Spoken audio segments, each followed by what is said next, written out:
ও আমাকে হেঁচড়ে 3 তলা উঠায়, চিন্তা করতে পারেন। তারপর ও আমাকে ওর বাসায়, একদম ফাঁকা বাসায় নিয়ে ও বটি নেয়, বটি দিয়ে ও আমাকে আজকে জবাই করে ফেলবে। আমি একটু মন খারাপ করে বেডের সাইডে গিয়ে বসছি। সে আমাকে এসে এত মারছে, সে আমাকে সারা রাত মারছে, সারা রাত মারছে। আমাকে এই জখম করছে এই লেভেলে, লাথি দিয়ে দিয়ে, পা দিয়ে লাথি দিয়ে দিয়ে, যে আমাকে ফুটবলের মতো লাথি দিতে দিতে বেড়ে উঠাইছে, নামাইছে, মারতেই আছে, মারতেই আছে। আমি কি আর বলবো, এবং আমাকে বলার জন্য একটু সময় দিতে হবে, ধৈর্য ধরে আমার কথাগুলো শুনতে হবে, তাহলে আপনারা পুরো বিষয়টা আপনাদের সামনে পরিষ্কার হবে। আমি শুরুতে আমার হিতাকাঙ্ক্ষী বোনদের জন্য, বিশেষ করে যাদের আমার ব্যাপারে একটা কমন মানে অস্বস্তি বা খারাপ লাগা বা অভিযোগ কাজ করছে, যে আমি কেন বিষয়টা সামনে আনলাম সত্য হলেও, আমি কেন গোপন করলাম না, বা করাটা আমার জন্য উচিত ছিল, আমি কি সবর করি না, ইত্যাদি অনেক বিষয় তাদের একটু খারাপ লাগা আছে, যারা আবার বোন তাদের জন্য। আমি তাদেরকে একটা মাসালা ক্লিয়ার করে দিয়ে আমি দেন আমার আলোচনাটা শুরু করব। আল্লাহ রাব্বুল আলামিন সূরা নিসার 148 নম্বর আয়াতে বলছেন যে লা ইউহিব্বুল্লাহুল জাহরা বিসসুই মিনাল কাওলি ইল্লা মান যুলিমা ওয়া কানা আল্লাহু সামিআন আলিমা। এই আয়াতের মধ্যে আল্লাহ রাব্বুল আলামিন বলছে যে নিশ্চয়ই মানে কোনো খারাপ কাজের প্রকাশ করা, এটা আল্লাহ রাব্বুল আলামিন কখনোই পছন্দ করেন না, কিন্তু যার উপরে জুলুম করা হয়েছে সে ব্যতীত। তার মানে বোঝানো হচ্ছে এটা সে করতে পারে। এই আয়াতের ব্যাখ্যায় আল্লামা মুফতি শফি রহিমাহুল্লাহ তার মারিফুল কোরআনে তিনি বলছেন একটা অংশে যে এই আয়াতে কারিমে অনেকগুলো ব্যাখ্যা আছে, তার মধ্যে একটা এটা বলছেন যে মাজলুম ব্যক্তি যদি অত্যাচারীর অত্যাচারের কাহিনীগুলো মানুষের কাছে প্রকাশ করে, তবে তার শেকায়েত এবং হারাম বা মানে হারাম গীবতের অন্তর্ভুক্ত হবে না। এটা মাজলুম ব্যক্তি যদি শেকায়েত করে, শেকায়ত প্রকাশ্যে করে, এটা হারাম গীবতের অন্তর্ভুক্ত হবে না। আর এটা ওই যে মুসলমান ভাইয়ের দোষ ত্রুটি গোপন করার এই আওতায় পড়বে না। তিনি এটা বলছেন, এটা তার ফতোয়া মুফতি শফি রহিমাহুল্লাহ।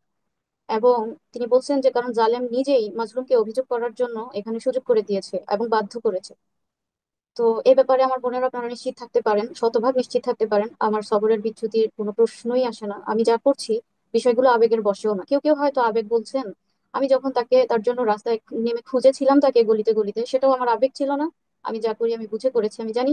ইভেন বিশেষ করে আমার এখন দুইটা বেবি, আমার গোছানো সংসার, এখনো আমি যা করছি তা আমার একটা শব্দ আবেগের না। আমি প্রতিটা বিষয় বুঝে শুনে দৃঢ়ভাবে আমি সিদ্ধান্ত নিয়ে দেন আমি করেছি এবং করছি। যে বিষয়টা নিয়ে এখন প্রশ্ন, যে আমি সে আমার বলুন। পোশাক আমাকে আমাকে আমাকে এভাবে বলা হচ্ছে, বা সে এখন এটা একটা তার নিরাপদ নিরাপদ একটা অবস্থানের জন্য, বা মানুষের সিম্প্যাথি, বিশেষ করে আলিম সমাজের সিম্প্যাথি, সে তার দিকে ফোকাস করানোর জন্য, সিম্প্যাথি নেওয়ার জন্য সে এটা বলতেছে পোশাক কিভাবে তার উপরে মানে তার পোশাক খুলে ফেলা, কারণ আমি তার পোশাক। আমি এটার অ্যান্সার দিব। তার আগে আমাকে একটু ক্লিয়ার করতে হবে যে আমার তার সাথে বিয়ে হলো কেন, কিভাবে। কারণ হচ্ছে সাধারণের প্রশ্ন এটা, বা তাদের আক্ষেপ বা ক্ষোভ, ক্ষোভ আমার উপরে এটা, যে তারা বলে থাকে আমি দ্বিতীয় পক্ষ বা আমি দ্বিতীয় স্ত্রী, তার প্রথম পক্ষ উপরে আমি আসছি, দ্যাটস ওয়াই আমিও এটাই ডিজার্ভ করি, ইত্যাদি ইত্যাদি এরকম বলে থাকে। তো এখন এই ঘটনাটা একটু আপনার ক্লিয়ার বুঝতে হবে। আমাকে যখন তিনি বিয়ে করেন, আমি তখন একটা মাদ্রাসা নিজে প্রতিষ্ঠা করেছি, এবং কথা প্রসঙ্গে যদি আসে আমি সেই হিস্ট্রি আপনাদের সামনে টেনে আনবো ইনশাল্লাহ। তো তখন তার স্ত্রী নিজে আমাকে বিয়ে করানোর জন্য উদ্যোগ নেয়, এবং এই জনাব আদনান সাহেবের আম, তিনি সবসময়ই বিয়ে করার জন্য প্রতিটা প্রতিষ্ঠানে বলে রাখতেন, তারই সুবাদে আমার কাছেও এই প্রস্তাবটা আসা। ইভেন আমি আপনাদেরকে নাম মেনশন করি, হচ্ছে এটা রংপুরের দিকে একটা এরিয়াতে, আমার জায়গাটার নাম এক্স্যাক্টলি মনে নেই। ওখানে ফিরোজ অথবা ফিরোজ ভাই বা মনোয়ার, মানে এরকম দুই, আমার নামটাও তার সাথে গুম হয়েছিল যে লোকটা, ফিরোজ অথবা মনোয়ার, দুইজনের একজনের রংপুরে একটা মাদ্রাসা আছে। সে ওই মাদ্রাসা, ওই লোকটাও যদি এখন সত্য বলে, মিথ্যা বললে তো আমার তো এখন কিছু করার নেই। ওই লোকটাকেও সে ইভেন বলে রেখেছিল বিয়ে করার জন্য। তো সে একটা প্রমাণ, আমার জাস্ট নাম মনে আছে বলে আমি এরকম বলতেছি। এটা তার নিজস্ব স্বীকারোক্তি যে সবাইকে সে বলছে যে সে বিয়ে করার জন্য, বিয়ের জন্য পাত্রী খুঁজে সব জায়গায় সবার কাছে। সে সুবাদেই আমার কাছেও প্রস্তাবটা আসা। তখন স্বাভাবিকভাবে আমাদের পক্ষ থেকে ইনভেস্টিগেট করা, বা তার স্ত্রীর মাধ্যমে সে যোগাযোগ করে, তার প্রথম পক্ষের মাধ্যমে যোগাযোগ করে। এবং তার প্রথম পক্ষের কিউরিসিটি দেখে আমার অভিভাবক, আমার স্টুডেন্টের অভিভাবকের মধ্যে একজন আমাকে বলেছিল যে ম্যাডাম, তারা তো জেনারেল ম্যাডাম বলে সম্বোধন করে, ম্যাডাম আমার মনে হয় এখানে মানে কোনো একটা অন্য বিষয় কাজ করতেছে। কোনো ওয়াইফ কি এভাবে এত এত কৌতূহলী থাকে হাজবেন্ডকে বিয়ে করানোর জন্য? আমার মনে, এবং আমি এখানে আরেকটা বিষয় বলি, আমি যখন তাকে বিয়ে করি তখন তার পারিবারিক ফিনান্সিয়াল অবস্থা, তার পরিবারে 1,000 টাকাও তাদের কাছে অনেক। আমি যখন তাকে বিয়ে করি ফিনান্সিয়ালি তার কাছে 1,000 টাকা অনেক কিছু। তখন আমার এই অভিভাবকটা আমাকে বলছে যে জানেন ম্যাডাম, তিনি একটা ঘটনাও আমাকে বলছে, ও ঘটনা বলার দরকার নেই, আপনারাও এসব ঘটনার হয়তো অনেক সাক্ষী। যে একজন নারী কি করছে, তার হাজবেন্ডকে এরকম বিয়ে করাইছে, প্রতিষ্ঠিত মেয়ে দেখে বিয়ে করায়, টাকা পয়সা আছে এরকম দেখে বিয়ে করায়। কারণ হচ্ছে মানে তাদের ভেতরে একটা লোভ কাজ করে, ম্যাডাম এটা আবার সে ফাঁদ না তো, আমাকে এরকম বলছে। আমি বলি আচ্ছা না থাক, এরকম না, বাদ দেন। তো সে এরকম করে আমাকে বিয়ে করায়। এবং 10 নম্বর যে কাজী অফিসে আমার বিয়ে হয়েছে, ওখানে ওই কাজী অফিসের সাথে সরাসরি তার প্রথম পক্ষ কিন্তু কথাও বলেছে। আদারওয়াইজ বিয়েটা এত তো সহজ না, কারণ অলরেডি আমার পাস্ট আছে। আমি বিরাট মাপের প্রচন্ড যন্ত্রণায় জর্জরিত একটা মানুষ। আমি তো মানে এই বিষয়গুলো এত আপনি ক্যাজুয়াল ছিল যেহেতু না এটা আমার। তুললেনই, একটু তুললেনই সাবিকুন নাহার, একটু জেনে নেই আপনার আপনার পাস্ট আছে আপনি বলেছেন। এই ফাঁকে যদি ভুলে না যাই, এর আগে একটু জিজ্ঞাসা করেন, আপনার পাস্ট আছে বলতে কি আপনিও কি অন্য একটা সংসার থেকে এসেছেন? আপনারও কি না, সংসার তার ছিল? সাথে তো আমি অন্য একটা সংসার থেকে আসিনি, আজ থেকে 8 থেকে 9 বছর আগের কথা এটা। যে আমাকে আমার মা অনেক ছোটবেলায় বিয়ে দেয়, তখন আমার 14 মানে 15 এরকম কিছু, মানে বিয়ের 6 মাস পরে আমার 15 বছর হয় এরকম। এই যে আমার মা আমাকে বিয়ে দিয়েছিল একজন লোকের সাথে, যাকে আমি কোনোভাবে কখনোই মানতে পারি নাই যে সে আমার হাজবেন্ড। এবং সে হচ্ছে আওয়ামী লীগের একজন নেতা গোছের ফ্যামিলি থেকে বিলং করে তারা। আমি ওই পরিবারে গিয়ে দেখছি যে তারা শত শত মানুষ নিয়ে মানে মিছিল মিটিং এ বের হয়। তারা কখনো কারো বাড়িতে মারামারি করে ভাঙচুর করে, কখনো তাদের বাড়িতে মারামারি হয় ভাঙচুর হয়। আমি একেবারেই একদম ভেতরের মধ্যে মানে কনজারভেটিভের উপরে একটা ফ্যামিলির মেয়ে। আমার বাবা প্রায় 36টা মাদ্রাসার প্রতিষ্ঠাতা ছিলেন। এবং আমার বাবার হাত ধরে অনেক সাধারণ মানুষ দিনের মধ্যে দিন প্র্যাকটিস করেছে এখনো করছে। আমার পরিবারের আমার আমার ভাইয়েরা প্রত্যেকে আলেম, হাফেজ, মুফতি। আমার বোনেরা সবাই আলেমা, আমার মা আলেমা। শুধুমাত্র আমার ছোট ভাই জেনারেল পড়াশোনা করেছে। এমন একটা ফ্যামিলি থেকে আমার বাবা মারা যাওয়ার পর আমার মা এটা একটা ভুল করে, যে সে এতটুকুও দেখে নাই যে তারা ইসলাম জানে কিনা, লা ইলাহা ইল্লাল্লাহ কালিমাটা পর্যন্ত জানে কিনা, এতটুকুও দেখে নাই। সে আর কি হয়তো বা এরকম ভাবছে যে মানে তাদের বাড়ি আছে, যেটা সাধারণত আমাদের সমাজে দেখা হয় এরকম। তা আমি তখন তাহলে বিয়েতে রাজি হয়েছেন কেন, এটা একটা প্রশ্ন আসে।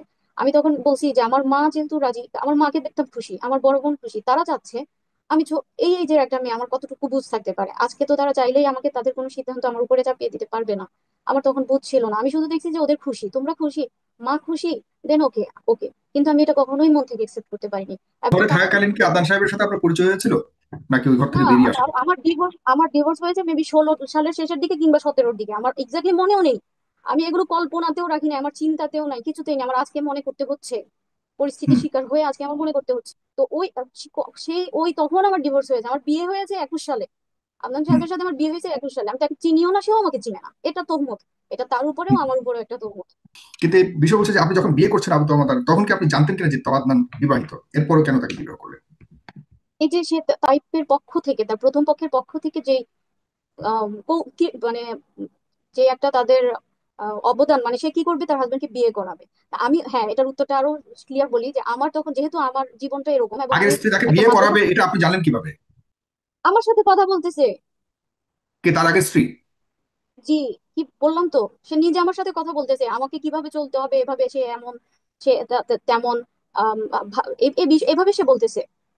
বাহ, চমৎকার! তো তা মানে এটা আগের আমারও স্ত্রী প্রশ্ন। আপনাকে তাকে বিয়ে করাবে এবং আপনার সাথে কথা বলে আপনি কেমন চলবেন হ্যাঁ, সবকিছু ঠিকঠাক করেছে আগের হ্যাঁ। স্ত্রী?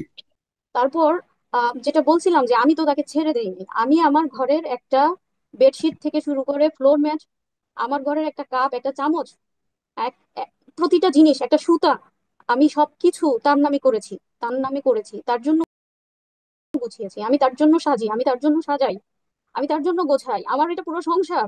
আসে আমার, আমি তাকে ছেড়ে দেই নাই। ইভেন আমার যখন আয়সা হয়, আমি এত অসুস্থ, আমি প্রচন্ড পেইনের মধ্যে দিয়ে আমার আমার আয়সা হয়েছে, আমার 1 বছরে 2টা ব্যাবি হয়েছে, যেটা আমার ফিজিক্যালি আমার নিতে অনেক কষ্ট হয়েছে। অনেক ভাবে, অনেক প্রসেসে, অনেক অনেক কেয়ারের মধ্যে থেকে, পুরো বলা যায় যে ইন্টেন্সিভ কেয়ারের মধ্যে থেকে আমার বেবিগুলো দুনিয়ার মধ্যে আসছে। আয়সা হওয়ার পরে আমার ব্যাকবোনের যে ডিস্ক, মানে প্রবলেম গুলোর আমি রাইট নাম জানি না, ওখানে একটা প্রবলেম হয়, যেটা ট্রিটমেন্ট আমি আজও করি নাই, কারণ এরপর থেকেই আমার জীবনে এই ঝড়গুলো চলছে। তো ট্রিটমেন্ট করার মতো সে মানসিকতা, ফুরসত, সুযোগ, সেটা আমার মধ্যে কখনোই আজও পর্যন্ত হয় নাই, আজও হয়নি। তো আমার প্রচন্ড রকম নেক পেন ছিল। 4র্থ দিন আমি যখন হসপিটাল থেকে যেদিন আসি, আমাকে মনে হয় ছেড়েছিল আর 3য় দিনের দিন, মানে 2 দিন পরে। তো আমি হসপিটাল থেকে যেদিন বাসায় আসি, সেদিন আমি দাঁড়াতে পারি না, আমি, এটা স্বাভাবিক আপনারা জানেন, যেহেতু এটা সি সেকশনের বেবিটা হয়েছে, আমি খুব আস্তে আস্তে হাঁটি। কিন্তু আমি সেদিনও, এই দিন এদিন আমি তার জন্য, আমি এদিন তার জন্য নিজে চা বানিয়েছি। আমি হসপিটাল, আমার যেদিন বেবি হয়েছে পরের দিন, সে আমাকে বলে কি, যান মশারি টানাও, মানে আমি উঠতে পারি না বেড থেকে। পরে বলে কি, ও সরি, মানে এত, মানে এটা কেন বললাম, মানে সে এত পরিমাণে অভ্যস্ত এবং আমার উপরে ডিপেন্ডেন্ট, মানে তার এক একটা একটা সুতার জন্য সে আমার উপরে ডিপেন্ডেন্ট। আমি যে আজকে বেডে পড়ে আছি, আমার অপারেশন হয়েছে মাত্র, সে তার এটাও ভুলে গেছে।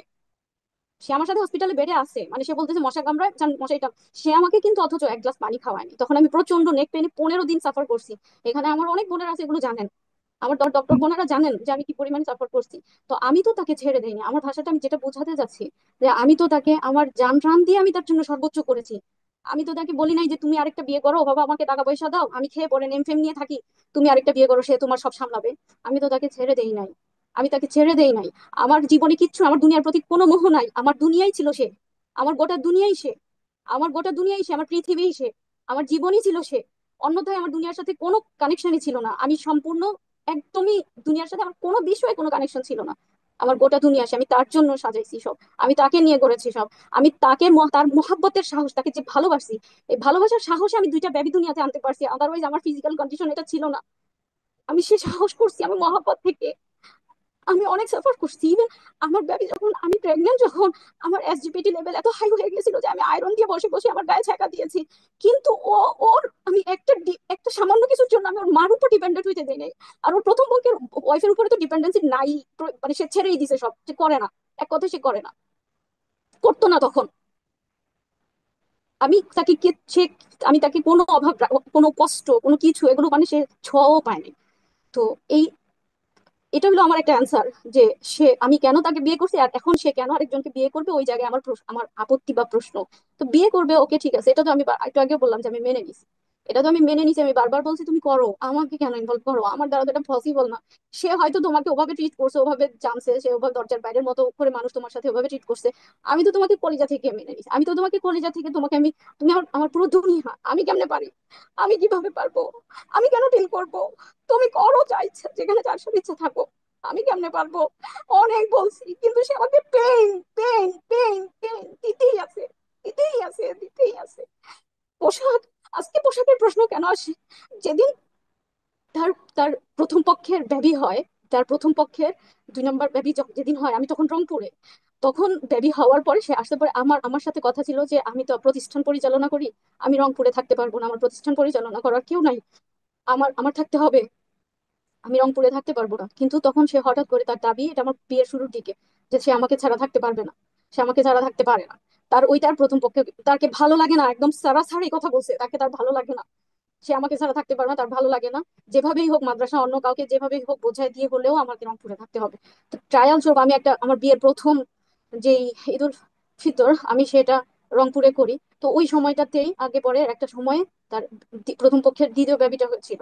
তো ওই এই জিনিসটা আমার একটু খারাপ লাগছে, মানে একটা জিনিস মা না, ওকে মেনে নিছি, সরাসরি দেখা আর একটু কষ্ট লাগার বিষয়, আমার খারাপ লাগছে। আমি তবু আমার সে খারাপ লাগা আমি প্রকাশ করি, আমি শুধু বলছি কি আমার মনে হয় রংপুরে থাকতে কষ্ট হবে, আমি ঢাকা থাকতে চাই, আমি থাকবো না, আমি বাসায় যাব, আমার ভালো লাগতেছে না এখানে।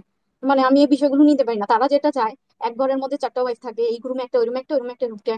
ওকে, এরকম অনেক মেয়ে আছে, তুমি তাদের নিয়ে থাকো, আমাকে আমার জগতে আমার মতো করে আমি থাকি না হয়। তো এখানে আমি তারপর শুধু সিম্পলি তার উপরে কোনো কর্কশ ভাষায় না, তাকে প্রেশার ক্রিয়েট করে না, কারণ আমি ইতিমধ্যে আমার জানা হয়ে গেছে যে মারাত্মক বদমেজাজি সে। আমি তখন সিম্পলি শুধু এতটুকু বলছি যে আমাকে আমার আমি বাসায় যাব, আমার না এখানে ভালো লাগে না, আমি মেবি এখানে মানে এভাবে থাকতে পারবো না। দেন সে আমাকে এমন ভাবে মারধর করে, তার হাতে ফোন ছিল সেটা ছুঁড়ে মারে আমাকে, মানে আমি যেন একটা বল, আমাকে তুলে তুলে আছাড় দিয়ে বেডের উপরে ফেলে, বেড থেকে নিচে ফেলে, হাতে ফোন ছিল সেটা ছুঁড়ে মারে, আমার চোখটা ফুলে যায়, এভাবে কালো হয়ে যায়, একদম ফুলে এভাবে কালো হয়ে যায়। তো আমি তার মধ্যে কোনো অনুশোচনা আজ অব্দি দেখি নাই, সে যে এত আঘাত করছে আমি বলতেছি, আজ অব্দি আমি কোনোদিন তার মধ্যে কোনো অনুশোচনা দেখিনি। তো আমি চোখ দিয়ে তাকাতে পারছিলাম না। তারপর সে নিজেই শিডিউল করলো রাতের বেলা সে আমাকে ডক্টরের কাছে নিয়ে যাবে। ডক্টরের কাছে গেল, ডক্টরের কাছে না সে মানে আপনাকে পরিচয় মারার দিচ্ছে পর? ডক্টর। হ্যাঁ, ডক্টরটা তার পরিচিত, আমি বুঝতে পারলাম, আমি তো জানি না। ডক্টরকে সে পরিচয় দিচ্ছে আমি নাকি তার কাজিন। আমার তো খারাপ লাগলো, যে আশ্চর্য, মানে তুমি গোপন করছো, মানে আমি তো কাজিন, এটা কি ধরনের কথা। অত আমি তারপরেও তার উপরে উচ্চবাচ্য করার আমার শক্তি নাই, আমার সাহস নাই। আমি তো এখন ডক্টর থেকে বের হয়েছি, আমি একটু মনটা খারাপ, কথা বলতেছি না আর কি, চুপ করে আছি। হসপিটাল থেকে বের হয়েছি বাইকে চড়ে, এখন তার কথা যে ঘুরতে যাব, বাইকে সে এখন ঘুরতে যাবে। তা আমি বললাম কি যে আমি চলো বাসায় যাব, আমার ভালো লাগতেছে না, আমার মনটা ভালো লাগতেছে না, বাসায় যাই। এতটুকু বলছি, পরে সে আমাকে ওই অচেনা অজানা একটা শহর, আমি প্রথম গেছি জীবনে, আমাকে সেখানে তার বাইক থেকে নামায় দেয়, বাইক থেকে নামায় দিয়ে সে চলে যায়।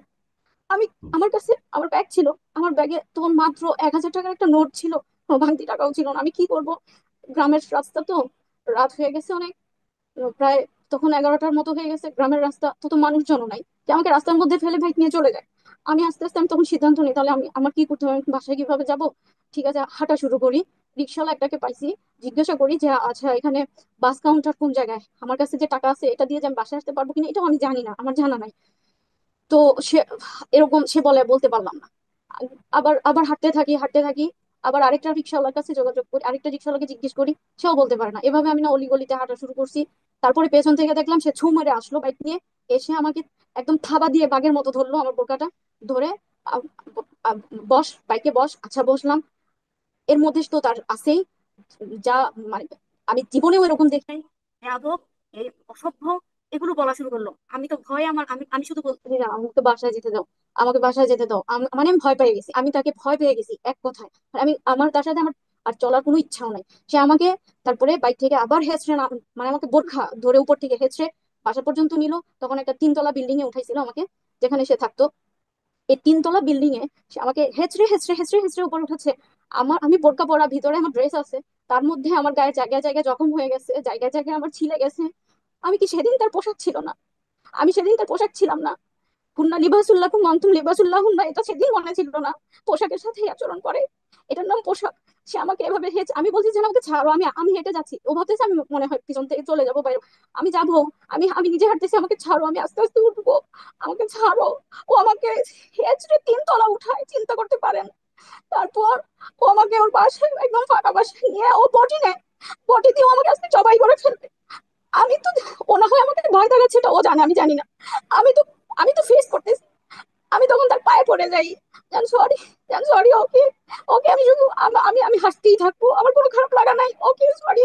তারপরেও সে আমার সাথে যাচ্ছে তাই মারে, যেভাবে ইচ্ছা মারে, ফেলে রাখে, আরেক রুমে গিয়ে বসে থাকে। আমি তো ভয়ে কাঁপতেছি, মানে আমার রাতটা কোনো রকম পার হইলেই সারে। এভাবে আমার রাত পার হয়। তারপর ওই যে আমি নিজে গিয়ে তাকে সরি বলি, আমি উল্টা তাকে পানি খাওয়াই এভাবে, তারপরে আমি তাকে হাত করি, এভাবে আমার পরিস্থিতি স্বাভাবিক করতে হয়। এগুলো একটা প্রথম ঘটনা। 2 নম্বর ঘটনা, তারপরে পরবর্তীতে আমি একেবারে পুরো রংপুরে সেটেল হই। আসাদ নামে একটা লোকের বাসায়, বাসাটা তখন মাত্র নতুন করেছে। আসাদ নামে একটা লোকের বাসায় মাত্র নতুন করেছে। তার ওই বাসায় কেউ থাকে না, ফ্লোরের পানিও এখনো শুকায় নাই। দোতলা একটা বাসা, যেহেতু আশপাশে ফাঁকা ফাঁকা জায়গা, গ্রাম, ঝিঝি পোকার শব্দ। এরপরে তখন আমার বাসায় আইপিএসও ছিল না, বারবার ঘন ঘন কারেন্ট চলে যায়। কারেন্ট চলে যায়, তো সন্ধ্যা থেকে কারেন্ট যখন চলে যায়, তখন আমাকে সে বাসা থেকে বের হয়েছে সকালে এবং বলে গেছে যে আমার আসতে সন্ধ্যা হবে। আমি বলছি ওকে, সন্ধ্যা হবে, আসবে সে। কিন্তু সে সন্ধ্যায় আসে না। কয়টা বাজবে, আনুমানিক 7টা। 7টায় আসে না, 8টায় আসে না, 9টায় আসে না, 10টায় আসে না, 11টা বেজে যায়। এর মাঝে 2-3 বার কারেন্ট চলে গেছে। আমার একটু কেমন যেন অস্বস্তি লাগতে থাকে, ভয় লাগতে থাকে, মনটাও খারাপ লাগে। স্বাভাবিক, নারী সুলভ যে বিষয়, খারাপ লাগতে থাকে। 11টা বাজে যখন সে এসে ডোর নক করে, নক করলে আমি তারপর খুলি। খুলে শুধু আমি এতটুকু বলছি, এত লেট করছো, 11টা বেজে গেছে, তুমি জানো না আমি ভয় পাই। এতটুকু বলে আমি শুধু বেডের উপরে গিয়ে বসছি। আমার আশা ছিল সে আমাকে একটু কনভিন্স করবে বা এক্সপ্লেন করবে আমার এই জন্য লেট হয়েছে, বা একটু কনভিন্স করবে। আমি তো এমন মেয়ে না যে আমাকে খুব বলতে হবে, কারণ আমি তো ক্ষমায় বিশ্বাসী। আমার কাছে অ্যাটলিস্ট এক্সপ্লেন তো করুক, একটু বলুক, কনভিন্স করুক। আমি একটু মন খারাপ করে বেডের সাইডে গিয়ে বসছি। সে আমাকে এসে এত মারছে, সে আমাকে সারা রাত মারছে, সারা রাত মারছে। আপনারা দেখছেন রিসেন্ট উপদেষ্টা নাহিদকে যেভাবে মারছে, কোমর থেকে একটা দাগ, সেটা ভাইরাল হয়েছে, আপনারা সবাই দেখছেন। আমার পুরো কোমর থেকে নিচ অব্দি এভাবে 2 পায়ের মধ্যে সেভাবে এভাবে এভাবে জখম করে ফেলছে। সেই জখম, সেই জখম, আমি জানি না নাহিদ উপদেশটাকে কি দিয়ে মারছে, সে আমাকে এই জখম করছে এই লেভেলে, লাথি দিয়ে দিয়ে, পা দিয়ে লাথি দিয়ে দিয়ে, সে আমাকে ফুটবলের মতো লাথি দিতে দিতে বেড়ে উঠাইছে, নামাইছে, মারতেই আছে, মারতেই আছে। আমি আমি নিতে পারি না। আমি জানতাম ওকে একটা দুটো চড় দেয় মানুষের স্বামী স্ত্রীর মধ্যে এগুলো হয়, এভাবে মানে আমার জানা ছিল না। আমাকে এভাবে মারতেই আছে। তারপরে সে এক পর্যায়ে বের হয় বডি আনতে। সে প্রতি কথায় বডি আর ছুরি নিত, সে প্রতি কথায় বডি আর ছুরি নিত, সে বের হয়েছে বডি আনতে। তারপরে আমি ডোর লক করে দিছি, আমি ডোর লক করে দিছি ভয়ে। এবার সে দরজা বাইরে শুরু করছে। আমি আগে ফোন ফোন নিয়ে আমি বেলকনিতে চলে গেছি। বেলকনির ডোর ওদিক থেকে লক করা যায় না। আমি বেলকনিতে গিয়ে ওর আমার মাকে ফোন দিছি যে আম্মা আপনি এখন আসেন, তারা কেউ আসে নাই, সে আসছে সকালে। আমিও বলছি আমি কি এভাবে কান্না করে আমাকে মেরে ফেলতে আসে আসে নাই তখন, তারা আমাকে মেনে নেয় না এরকম না, বরং তারা তো আছে। আচ্ছা আমি বলতেছি ধীরে ধীরে। আমি তো আর এমনিতেই একটা তার নাম্বার আমি পাবো কোথায়, আমাকে মেনে নেয় না, বিষয়টা তো এরকম না। আমি বলতেছি মা আমাকে মেরেই ফেলবে, আপনি আসেন, আসে না। কিন্তু এই জায়গায় আমার মা হইলে পারতো সহ্য করতে, সে রাতটা কাটাতে পারতো। সে ওই দরজা বডি দিয়ে ভাঙে, সে ঢুকে, চিন্তা করতে পারেন আমার কেমন লাগে তখন। আমি শুধু একটা দোয়া পড়তেছিলাম, আল্লাহু খায়রুল হাফিজ, আল্লাহ ছাড়া আমাকে আজকে হেফাজত করার কেউ নাই। আমি তার পায়ে পড়ে গেছি যে আমি সরি, আর জীবনে বলবো না, আর জীবনে বলবো না। এগুলো আমার অপরাধ, কারণ আমি এরপরেও আবার এরকম কিছু একটা বলে ফেলতাম। কারণ আমি তো মেয়ে মানুষ, আমার মুখে চলে যান লেট করছো, এটা করলাম, আমি খারাপ লাগতেছে, এরকম। আমি তখন পায়ে পড়া শুরু করলাম, আমি আর জীবনেও বলবো না। ওকে এক্সপ্লেন করতে বলেন, ওকে কসম করতে বলেন, ও আমাকে ওইদিন মারছিল কেন, এই একটা কথার উপরে। ওইদিন আরাফার দিন ছিল, সকালবেলা ওর মার সামনে আবার আমার সেই জঘন্যের উপরে আবার মারা শুরু করছে। আমি বলি আমাকে মাফ করো, আমাকে ছাড়ো, আমি দাঁড়াতে পারিনি, আমি সারা দিন শুয়েছিলাম বেডে। আমি 2 দিন আমি হাঁটতে পারি নাই সোজা হয়ে। আরাফার দিন ছিল, পরে সে আমাকে কথা দিয়েছে আরাফার দিনের কসম আমি আর জীবনেও মারবো না, ইত্যাদি ইত্যাদি। এটা গেল দ্বিতীয় কথা। তৃতীয় কথা, আমি এর মধ্যে ঢাকায় সেটেল, ঢাকায় চলে আসছি। আমি জাস্ট তার পোশাকের বর্ণনাটাকে দিয়ে আমি গ্রাজুয়ালি ধাপে ধাপে সব বিষয়গুলো আমি আপনাদের বলবো। ঢাকায় ততদিন আমি সেটেল। সে একদিন আমার সাথে বাদ ফজর কথা বলতেছে, সে প্রতিষ্ঠান করবে, প্রতিষ্ঠানের ছেলে মেয়ে একসাথে পড়াশোনা করবে। সেটা মানে প্রথম প্রথম সে পঞ্চম শ্রেণী পর্যন্ত প্রতিষ্ঠান করবে। তো এ ব্যাপারে সে একটা আলোচনা করতেছে আমার সাথে। আমি তখন বললাম জানি এটা আমাদের সাথে যায় না, আমি এটা না, নারী পুরুষ আলাদা, সব সময় তার সাথে আমার সমস্যা ছিল এটা, নারী পুরুষ আলাদা করো। ছেলে মেয়ে একসাথে বলে, ছোট ছোট বাচ্চারা পঞ্চম শ্রেণী পর্যন্ত পড়বে। এই যে বর্তমানে তার জিন্নুর এই যে সেন্টার আছে মানে রংপুরে, এটার ব্যাপারে কথা বলতেছিল। আমি বললাম না, যতই হোক মেয়েদেরটা আলাদা করো, ছেলেদেরটা আলাদা করো। অন্যথায় এরা যখন একসাথে পড়বে দেখা যাবে ম্যাডামরা তো বড় ম্যাচিউর, বাচ্চারা তো ছোট। যে টিচাররা থাকবে তারা ম্যাচিউর, অফিস মেনটেন করবে তারা ম্যাচিউর। এখানে ছেলে মেয়ে এইভাবে আমি কোনোদিনও, এটা আমাদের সাথে যায় না, তুমি বিতর্কিত হবা, বিশ্বাস করো, এটা করো না। এই কথা এতটুকু বলছি, এতটুকু বলছি। আমার তো তার উপর দিয়ে কথা বলার সাহস শক্তিই নাই, সে এত বড় মানুষ এবং তার এত বদমেজাজি। আমার ভয়, আমি আমি অনেক কিছু জানি, আমি তাকে বোঝাইতে পারি, কিন্তু আমার ভয়, আমি তো কথা বলার শক্তিও পাই না তার সামনে। আমি এভাবে তাকে ঠান্ডা মাথায় সুন্দর করে বলতেছি, সে আমাকে চড় দেওয়া শুরু করলো। আমি আমি একটু বললাম যে কেন, ছেলে মেয়ে একসাথে থাকলে তোমার ভালো লাগে, তোমার ভালো লাগবে, এরকম বলছি, সে আমাকে চট দেওয়া শুরু করলো। চট তো আর যেই সেই চোর না, আমার দুইটা গালে সে এক একটা গালে একটা করে 10টা করে চট দিতে দিতে দুই পাশে গালে এত এত চট দিল, এই লেভেলে চট দিল, এত মারলো এত মারলো, আমার গালের ভেতরের অংশগুলো দুই পাশ থেকে কেটে কেটে গেছে। সে বলতেও পারবে না, কারণ সে ফিরেও তাকায় নাই। আমি জানি আমার বোনদের সংসার আমি দেখছি, হাজবেন্ডরা কখনো যদি একটা চড়ও দিছে বা একটা গায়ে হাত তুলছে, ওইটার জন্য সারা জীবন অনুতপ্ত থাকছে, কিংবা পরবর্তীতে তারা এত অনুতপ্ত হয়েছে বা বুকে জড়ায় নিছে বা বলছে বা দেখতে চাইছে কি কতটুকু আঘাত পাইছে, একটু তার ট্রিটমেন্টের ব্যবস্থা করছে, এতটুকু করছে, এতটুকু অ্যাটলিস্ট করছে। সে আমাকে এমন ভাবে মানলো, আমার ভেতরের দুইটা পাশের গাল কেটে গেছে, আমি খেতে পারি নাই ওই দিন, যে আমি সারাদিন সে জানলাও না, জিজ্ঞাসাও করে নাই। উল্টো মেরে টেরে সেই আবার উল্টো দিকে ঘুরে শুয়ে থাকলো, মানে দোষটা আমার। তারপরে আরেকদিন সে তার একই পোশাক আজকে পরে, কালকে আবার ওইটাই পরবে না, আবার কালকে আবার ওইটা পরবে না, তো আবার ওইটা দিলে আরেকদিন আবার ওইটা পরে, এরকম। মানে আমি জানি না যে সে কোনটা পরবে কোনটা পরবে না। আমি সব সময় তাকে বলতাম জান, যেটা পরবা না ওটা একেবারে ফেলে দিবা, ফেলেও না। কিন্তু কখনো কখনো আমি যদি দেই, যে এটা আমার কাছে চায় পোশাকের, মানে যখন ওয়াশরুমে ঢুকে আমি দিলে তখন আমার উপরে রাগ হয়, খেপে যায়। এগুলো আমার বিয়ের প্রথম 2 বছরের ঘটনা বলতেছে। তার তার মধ্যে এটা হচ্ছে, আমি সে ওয়াশরুমে যায়, আমি তার আন্ডারওয়্যার টাওয়েল এগুলো সব নিয়ে দাঁড়িয়ে থাকি, কিংবা আগে দাঁড়িয়ে থাকতাম, কিছুদিন পরে আমি ওইটা নির্দিষ্ট জায়গায় রেখে চলে আসি, এটা হলো আমার দায়িত্ব। তারপরে আমি ওই একটা আন্ডারওয়্যার দিয়েছি, ওইটা সে পড়লো, পড়তে গিয়ে ওইটা তার পছন্দ হয় না, ছুঁড়ে মারছে। ওইটা ছুঁড়ে মারছে, আমি দাঁড়িয়ে আছি সামনে, সে আমাকে একটা ধাক্কা দিছে। আমি রুমের সোজা ওয়াশরুমের থেকে একদম মেইন ডোরের সামনে গিয়ে পড়ছি। এমন ভাবে একটা ধাক্কা দিচ্ছে, আমার এত কষ্ট লাগছে। আমি গিয়ে, এটা ঘটেছিল আমার আলিদ খানের মাদ্রাসায়, আমার আলিদ খান আগে যেখানে ছিল ওখানে।